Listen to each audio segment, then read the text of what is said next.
হজরত মুসা আলাইহিস সালামের কাছে একবার এক যুবক এসে বলল, হে আল্লাহর নবী, আমি জীবজন্তু লালন পালন করি। আপনি দয়া করে আল্লাহর কাছে দোয়া করুন যাতে আমি তাদের দুঃখ সুখের সকল কথা বুঝতে পারি আর উপযুক্ত ব্যবস্থা নিতে পারি। যুবকটির কথা শুনে মুসা আলাইহিস সালাম বললেন, সাবধান, এর থেকে বিরত থাকুন। এর মধ্যে অনেক বিপজ্জনক ব্যাপার স্যাপার লুকিয়ে আছে যা আপনি সহ্য করতে পারবেন না। কিন্তু যুবকটি নাছোড়বান্ধা। সে বারবার কাকতি মিনতির সুরে একই আবদার জানাতে লাগল। মুসা আলাইহিস সালাম বললেন, এটা কিন্তু মঙ্গলজনক নয়।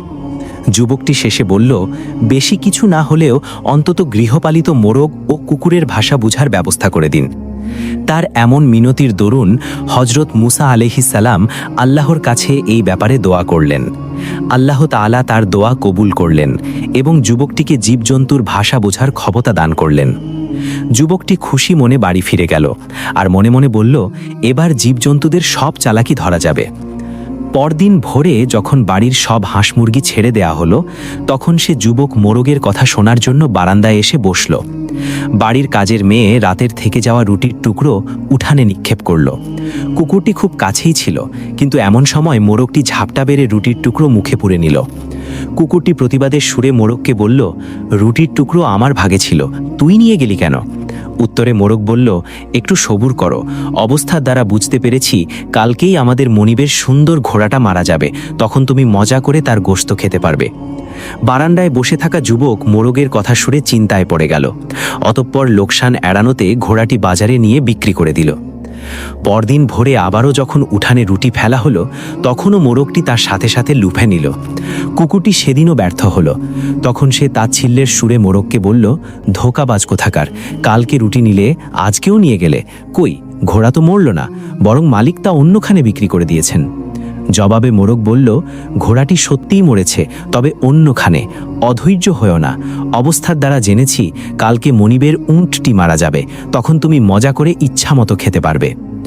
উঁটের মৃত্যুর কথা শুনে মনিব পেরেশান হয়ে গেল আর তাড়াতাড়ি তা বাজারে বিক্রির জন্য পাঠালো এবং নিশ্চিত ক্ষতির হাত থেকে বেঁচে গেল। পরদিন ভোরে আবারও রুটি ফেলা হলো। সাথে সাথে মোরগ রুটি লুফে নিল। কুকুরটি আজও ব্যর্থ হলো। তখন সে তাচ্ছিল্যের সুরে মোরগকে বলল, বড়ই প্রতারক দেখছি তুই, প্রতিদিনই আমাকে ধোঁকা দিচ্ছিস। মোরগ বলল, ধৈর্যহারা হয়েও না হে বন্ধু, কাল দেখবে মনিব নিজেই মারা যাবেন।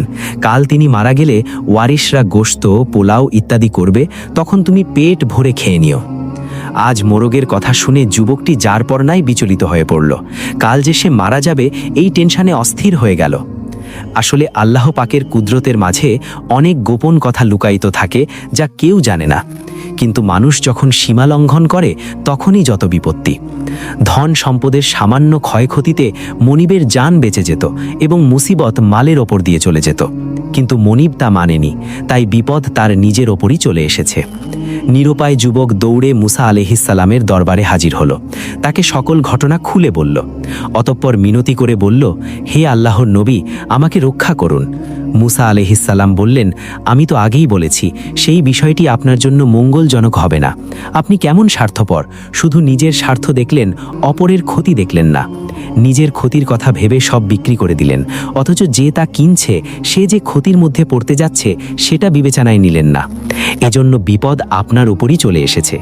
এখন নিজেকে অন্য কারো কাছে বিক্রি করে দিন, তাতেই তো ভালো, এতে অনেক অর্থ, কড়ি ও ধন সম্পদ লাভ হবে। যুবকটি নিজের কৃতকর্মের জন্য ক্ষমা চাইল এবং প্রাণ রক্ষা করতে হজরত মুসা আলাইহিস সালামের কাছে অনুনয় বিনয় করতে লাগল।